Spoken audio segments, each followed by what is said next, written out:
Hello students, मैं प्रेम प्रकाश प्रभाकर आप सभी का अनोखी पाठशाला में स्वागत करता हूं। आज हम लोग का टॉपिक है गोलीय दर्पण की चिन्ह परिपाटी, जो 10th क्लास की परीक्षा के दृष्टिकोण से बहुत ही महत्वपूर्ण है। ये समझ लेने के बाद हम जब उत्तल या अवतल दर्पण की न्यूमेरिकल सॉल्व करेंगे, आंकिक प्रश्न जब हल करेंगे, तो वहाँ हमें कन्फ्यूजन हो जाता है कि यू धनात्मक लें, भी धनात्मक लें या ऋणात्मक लें, एफ धनात्मक लें या ऋणात्मक लें। तो आज इन सारे शंकाओं का समाधान हो जाएगा जब हम ये चिन्ह परिपाटी समझ लेंगे। तो इसमें कुछ मुख्य बातें हैं जो हमें समझ लेना है।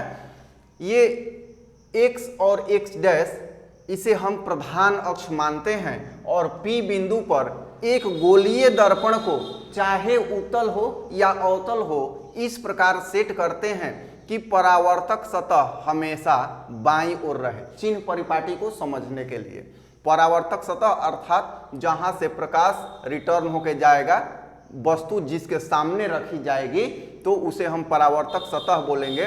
तो ये हमने उदाहरण के लिए एक अवतल दर्पण लिया है। उत्तल अगर दर्पण लेंगे तो उसको भी हम इस साइड से ऐसे सेट करेंगे, परावर्तक सतह हमेशा इसी साइड होना चाहिए।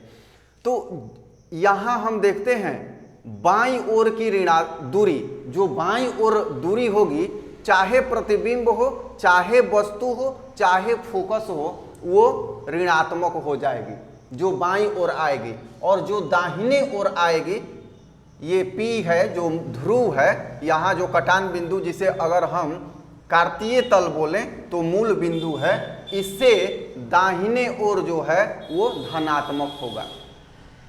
अब ऊपर की ओर जो दूरी हम मापेंगे उसे धनात्मक में लेंगे। ये प्रायः तब यूज होता है जब प्रतिबिंब की ऊंचाई ज्ञात करनी हो। तो प्रतिबिंब ऊपर की ओर बन रहा है कि नीचे की ओर बन रहा है, इससे उसे धनात्मक या ऋणात्मक हम समझते हैं। तो ऊपर की ओर जो होगा धनात्मक होगा और नीचे की ओर जो होगा ऋणात्मक होगा।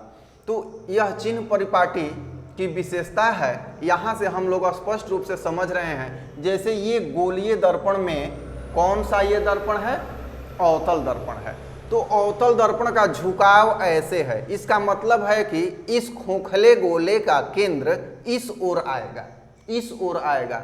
तो फोकस दूरी कहीं ना कहीं इसकी या तो यहाँ होगी या यहाँ होगी, जहाँ भी हो, लेकिन ये स्पष्ट है कि इस अवतल दर्पण की फोकस दूरी बाईं ओर ही आएगी। तो यहाँ एक बात स्पष्ट हो जाता है कि अवतल दर्पण की फोकस दूरी हम जब भी लेंगे ऋणात्मक लेंगे। अब यदि यही गोलीय दर्पण उत्तल होता तो परावर्तक सतह हम इस ओर करते और इसका झुकाव इस ओर होता, इस खोखले गोले के भाग का झुकाव इस ओर होता, तो इसका केंद्र कहीं ना कहीं P से इस साइड पड़ता। तो इधर की जो दूरी होती, फोकस दूरी कहीं ना कहीं उसकी यहाँ या यहाँ पड़ती, क्योंकि हम जानते हैं कि गोलीय दर्पण जो है एक खोखले गोले का भाग होता है। अगर समझना है तो एक वीडियो इस पे हमने स्पष्ट रूप से बनाया है, डिस्क्रिप्शन में इसका लिंक दिया हुआ है, उसे देख लीजिएगा। तो उत्तल दर्पण की फोकस दूरी हमेशा धनात्मक हो जाएगी। अब वस्तु हम जब भी रखेंगे, चाहे उत्तल हो या अवतल हो, दर्पण के सामने ही रखेंगे।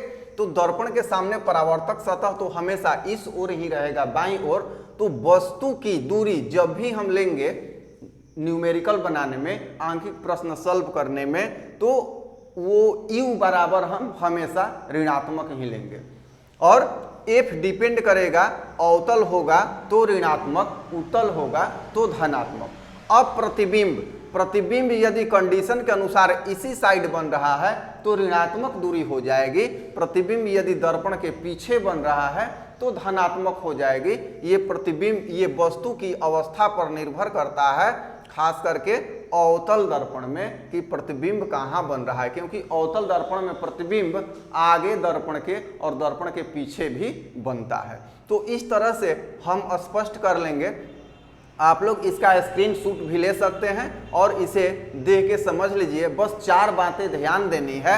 यहाँ अवतल दर्पण है, परावर्तक सतह हमेशा बाईं ओर रह के इस तरह से सेट करेंगे तो बाईं ओर की जो भी दूरी आएगी ऋणात्मक, दाहिनी ओर की जो भी दूरी आएगी धनात्मक, ऊपर धनात्मक नीचे ऋणात्मक। बस इसी से हम अपना U, V और F डिसाइड कर लेंगे कि धनात्मक होगा अथवा ऋणात्मक होगा। और जब भी हम न्यूमेरिकल बनाएंगे हमें गलती की कोई संभावना नहीं रहेगी और हमारा आंसर बिल्कुल स्पष्ट आएगा।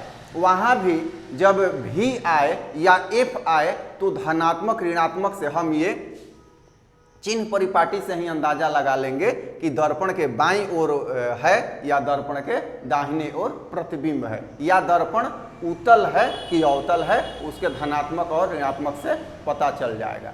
तो मुझे आशा है कि ये सब बातें आज आपको समझ में आ गई होंगी। अगर समझ में आ गई हो तो लाइक जरूर कीजिएगा, चैनल को सब्सक्राइब नहीं किए हैं तो सब्सक्राइब भी कीजिएगा।